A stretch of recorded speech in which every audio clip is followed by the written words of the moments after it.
It's a virtual currency which only exists on the internet. Bitcoin, as it's called, bypasses the traditional banking system and has become increasingly attractive as it doesn't involve exchanging currencies.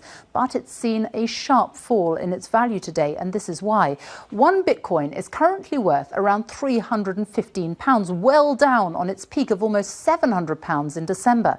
You buy bitcoins through an online exchange, and one of the biggest, MtGox, unexpectedly shut down today, owing hundreds of millions of pounds and prompting the sharp fall in the value of the currency, as our business editor Robert Peston explains. In the world of the internet, the virtual world, there's a currency that doesn't belong to any nation called Bitcoin. And like all currencies, it can be exchanged into other more conventional currencies like dollars or pounds. Except that one of the biggest Bitcoin exchange houses, called MtGox, has gone offline and seems to have vanished, apparently losing its customers hundreds of millions of dollars. I had 311 bitcoins in there, which at the time of before this started was worth around $300,000. So it looks like that's disappeared. MtGox, based in Tokyo, did 80% of Bitcoin trading in the early days, but has been in difficulty for some time. And do you think there's been fraud here? I think there's a pretty strong likelihood of that. I think a lot of us have suspected that for quite some time. The fact that they're not talking very openly about what's going on, they deleted all the tweets from their Twitter account yesterday. Something is suspicious and doesn't smell right here. Other Bitcoin exchanges insisted MtGox's woes are an exception and that they're robust.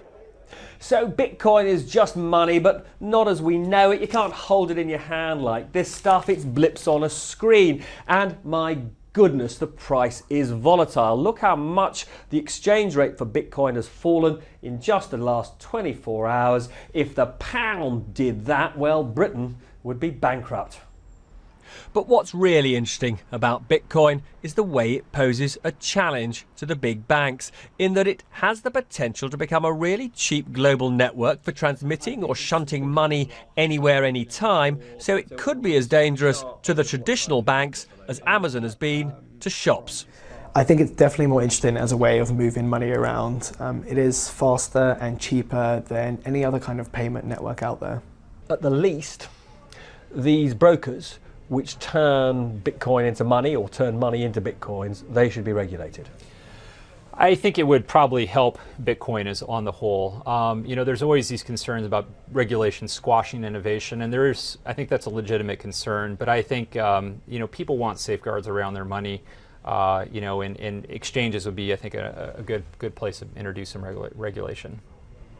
Bitcoin, an online revolution in global money, or a bubble about to be popped? Perhaps, like the internet in its early days, both. Robert Peston, BBC News.